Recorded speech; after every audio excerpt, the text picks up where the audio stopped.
కుమారస్వామి జన్మ రహస్యం వెనుక ఉన్న కారణమేంటో మీకు తెలుసా? పూర్వకాలంలో భూమి మీద ధర్మం తగ్గిపోతూ అధర్మం పెరిగిపోతూ ఉండేది. దానికి కారణం ఎవరో ఒక అసురుడు కాదు, తారకాసురుడు అనే మహాశక్తివంతుడు. తారకాసురుడు చిన్నతనం నుండే మహా తపస్సు చేశాడు. శివుని మహాభక్తి కలిగినవాడు. ఆ భక్తితోనే బ్రహ్మదేవుడిని ప్రసన్నం చేసుకున్నాడు. తారకాసురుడు చేసిన ఘోరమైన తపస్సుకు మెచ్చుకొని బ్రహ్మదేవుడు ప్రత్యక్షమై ఏం వరం కావాలి అని కోరుకోమని అడిగాడు. అప్పుడు తారకాసురుడు, ఓ బ్రహ్మదేవ, నాకు ఒక వరం కావాలి. నా వద ఎవరూ చేయకూడదు. నన్ను జయించేది ఒకే ఒక్క శివపుత్రుడు మాత్రమే కావాలి అని కోరుకున్నాడు. అప్పుడు బ్రహ్మదేవుడు ఆలోచనలో పడ్డాడు. ఇది చాలా గట్టి వరం. శివుడు సతీదేవి మరణం తర్వాత తపస్సులకి వెళ్ళిపోయాడు. ఇక ఆయన వివాహం జరగడం చాలా కష్టం. ఇక పుత్రుడు పుట్టడం అనే విషయం అసాధ్యం కాబట్టి ఈ వరం సురక్షితం అని అలా బ్రహ్మ వరం ఇచ్చేశాడు. తారకాసురుడు ఆ వరం మీద ఆధారపడి మహాశక్తివంతుడయ్యాడు. స్వర్గాన్నే జయించేసేశాడు. దేవతలందరినీ బంధించాడు. యజ్ఞాలు ఎక్కడ జరుగుతున్నా వాటన్నిటినీ ఆపించేసేశాడు. భూమి మీద ప్రజలకి కష్టాలు తెచ్చేశాడు. దేవతలందరూ భయంతో సహాయం కోసం బ్రహ్మ విష్ణు దగ్గరకు వెళ్లారు. దేవతలు బ్రహ్మ విష్ణు మహేశ్వరుణ్ణి ప్రార్థించారు.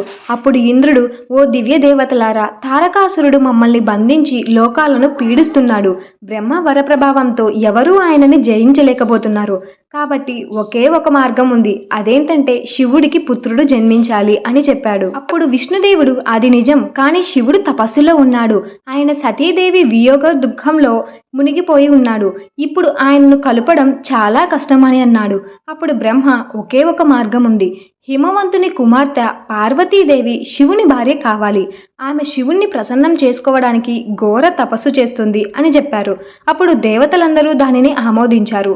హిమవంతుని కుమార్తె పార్వతీదేవి చిన్ననాటి నుండే శివుని భక్తిరాలు.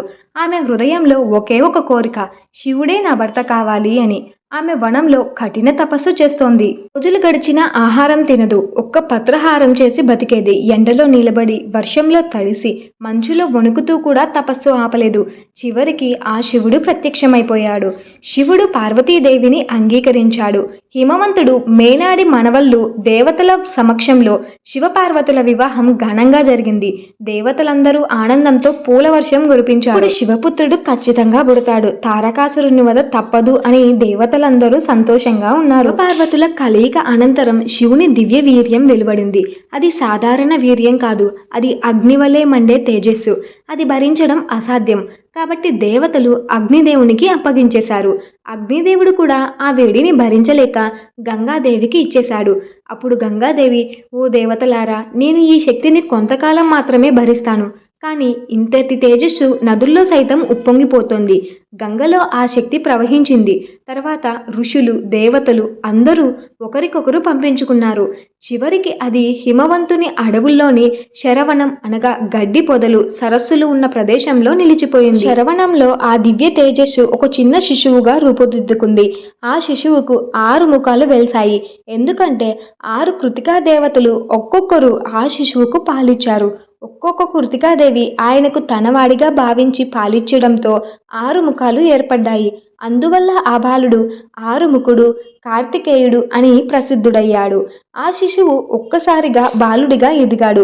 ఆయన కాంతి అగ్నికి మించి ఉండేది. దేవతలు ఆయన్ని చూశారు. దేవతలందరూ కలిసి, ఈయనే మన రక్షకుడు, ఈయనే తారకాసురుడిని హరించబోయే మహాశక్తివంతశాలి అని హర్షించారు. ఇప్పుడు ఆ బాలుడిని ఆశీర్వదించి దేవతలకు సేనాధిపతిగా నియమించాడు. అందుకే ఆయనను సేనాని, స్కందుడు, సుబ్రహ్మణ్యేశ్వరుడు అనే పేర్లు కూడా వచ్చాయి. ఇంద్రుడు, వరుణుడు, వాయుదేవుడు, అగ్ని మొదలైన దేవతలు తమ తమ సైన్యాలతో సిద్ధమయ్యారు. కుమారస్వామి ముందడుగా దేవసేనలను ఉత్సాహంగా తారకాసురుని వైపు బయలుదేరారు. అప్పుడు శివుడు కుమారస్వామికి ఒక ప్రత్యేక ఆయుధం ఇచ్చాడు. వెల్, ఓ కుమార, ఈ వెల్ నీకు శక్తినిస్తుంది. దీని ద్వారా శత్రువుల్ని హరించవచ్చు అని ఆశీర్వదించాడు. అప్పుడు ఆ తారకాసురుడు దేవసేనలను చూసి గర్జించాడు. ఏమిటి, మీరు నన్ను ఓడిస్తారా? బ్రహ్మవరం వల్ల నన్ను శివపుత్రుడే సంహరించగలడు. ఈ బాలుడు నన్ను ఎదుర్కొంటాడా అని ప్రశ్నించాడు. అప్పుడు కుమారస్వామి ధైర్యంగా ముందుకు వచ్చాడు.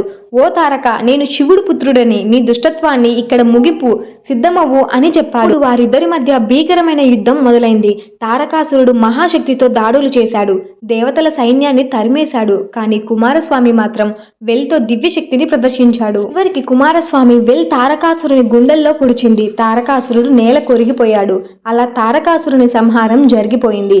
తర్వాత సురపద్మాసురుడు కూడా దేవతలకు శత్రువుగా ఎదిగాడు. ఆయనను కూడా కుమారస్వామి సంహరించాడు. సురపద్మాసురుణ్ణి ఒక భాగాన్ని నెమలి వాహనంగా మార్చుకున్నాడు. ఇంకొక భాగాన్ని కోడిపుంజు వాహనంగా మార్చుకున్నాడు. ఆ రోజు నుంచి కుమారస్వామి మయూర వాహనుడు అయ్యాడు. అప్పటి నుంచి కుమారస్వామి తమిళనాడులోని ప్రత్యేకంగా పూజించబడుతున్నాడు. ఆయనకు 6 ప్రధాన పుణ్యక్షేత్రాలు కూడా ఉన్నాయి. వాటిని ఆరుపడైవీడు అని కూడా అంటారు. మొదటిదే తిరుపరం కుంద్రం, రెండవది తిరుచందనూరు, మూడవది పళని, నాలుగవది స్వామిమలై, ఐదవది తిరువేంకటపు, ఇక 6వది పజముదుర్బోలై. ప్రతి క్షేత్రంలో ఆయనకు ప్రత్యేకమైన చరిత్ర కూడా ఉంది. కుమారస్వామి జన్మ కథలో లోతైన బాధన ఉంది. శివుడు జ్ఞానానికి ప్రతీక, పార్వతీదేవి శక్తికి ప్రతీక. వీరి కలయిక ద్వారానే సృష్టి కొనసాగుతుంది. ఆ జ్ఞానశక్తి నుంచి పుట్టిన కుమారస్వామి అజ్ఞానాన్ని నాశనం చేసే జ్ఞాన రూపం. అందుకే ఆయనను సుబ్రహ్మణ్యుడు అని అంటారు. ఉత్తమ బ్రహ్మ జ్ఞానాన్ని బోధించేవాడు అని అర్థం. అలా కుమారస్వామి కేవలం ఒక దేవుని అవతారం మాత్రమే కాకోకుండా దేశంలోని జ్ఞానానికి అజ్ఞానానికి కూడా ఒక ప్రతీకగా నిలిచాడు. ఈ వీడియో మీకు ఇంట్రెస్టింగ్గా అనిపించిందంటే లైక్ చేసి, షేర్ చేసి, సబ్స్క్రైబ్ చేసుకోండి. అలాగే ఓం శ్రీ సుబ్రహ్మణ్యేశ్వర స్వామియే నమః అని కామెంట్ కూడా చేసేయండి.